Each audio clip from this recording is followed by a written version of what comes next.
All right, guys, let's talk Dryfire drills. One of the Dryfire drills that I have been hitting pretty frequently lately is this guy.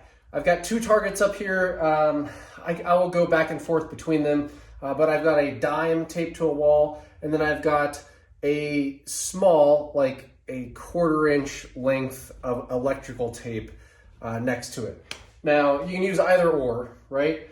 I'm not gonna use both at the same time, but this dime is just a little bit bigger than what a IDPA down zero eye box would be at 7 yards when I have this target at arm's length.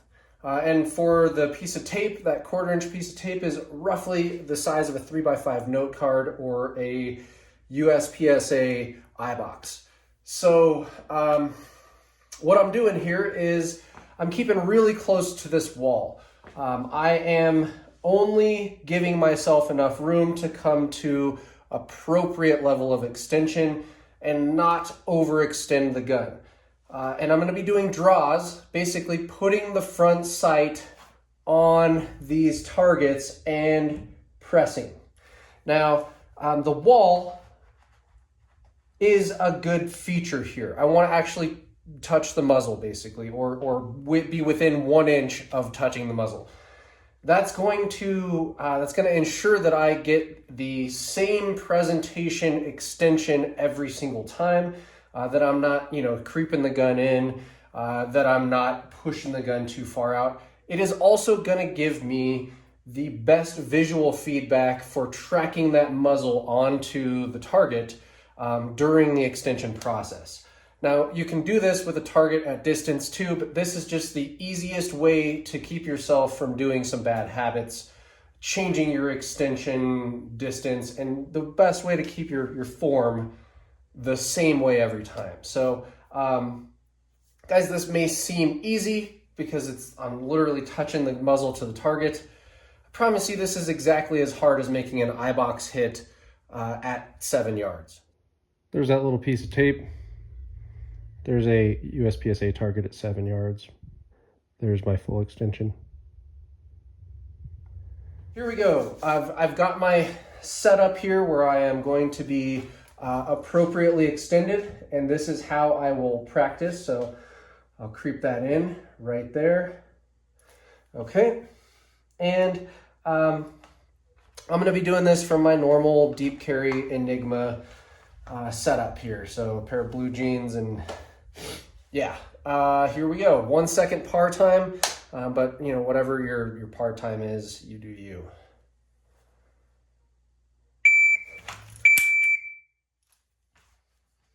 Right after that beep.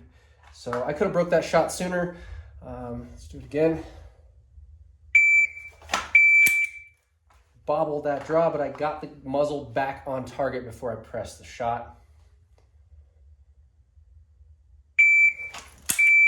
Now that was before the beep, but the muzzle drifted higher as I pressed the shot. Honestly, if I was using a target at distance, it would be a lot harder to spot that little deviation at the end. This makes it super easy to be honest with myself.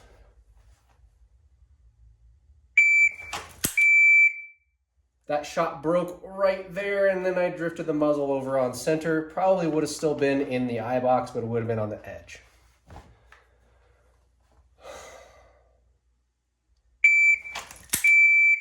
Again, I am just to the right. Here's where you can do a little gamer stuff to correct this, because I can tell this is actually just the way my posture is set up now. So if I just shuffle and tilt my body a little bit, now I'm going to be hitting the left side or the center of the dime instead of the right side. Is that real on the streets? Probably not. But lets me know that my actual center line, or my proprioceptive center line, is a little bit off. Here we go. There we go. Actually drawn right to the center with it pretty naturally. Now you can do different iterations of this. You can do this as a check. You can do this as a proprioceptive check, so I'm going to do this next draw with my eyes closed. And then I'll open them after the beep. Okay, so I'm centered, but I'm low.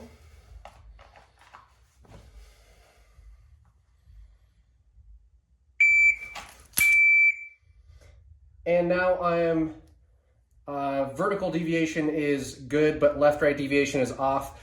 The way that I corrected the vertical was, well, I stopped doing this. I brought my head up and I kept my head still. It's a good diagnostic stuff to do.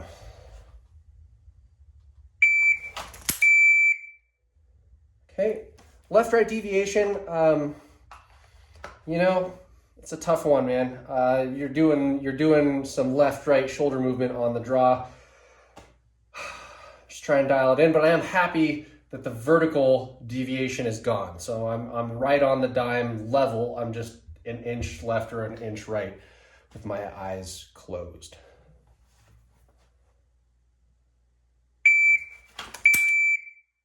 So this just shows, that was dead on that time with my eyes closed.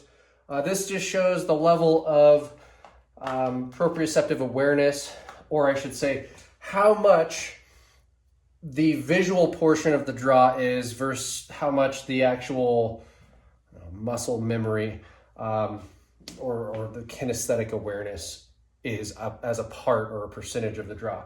I can get real close, right? So within like a target width of that draw with my eyes closed. So this would still be a target width of an eye box width out to 7 yards. So if I was aiming C zone, right, or putting it on the A zone in the chest, that means that with my eyes closed, I can make hits that are just going to be within that silhouette. But in order to guarantee that I get center mass or center of A zone or center of eye box, that's where the visual part of this draw comes in. So yeah, I find that you can do a lot of diagnostics with this wall setup. And boy, that's about the cheapest, easiest target space you can create, right? You could do this in your closet. Just tape a dime up or put a little tab of electrical tape on there. Let me space off here. I'll do one or two more. I'll do them with eyes open. I'll work on the USPSA 3x5 here. That's in.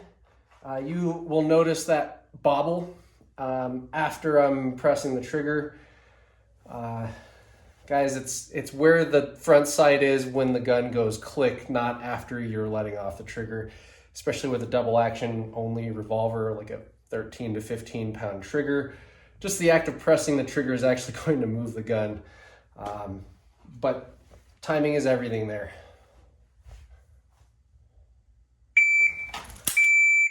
And those are in. Keep training, stay safe, guys. Also, remember, you like this stuff, go on Patreon, show me some love, hit the like button, subscribe, do all the stuff, because we're gonna do a whole lot more of this dry fire work, both with pistol and all the other stuff that I shoot.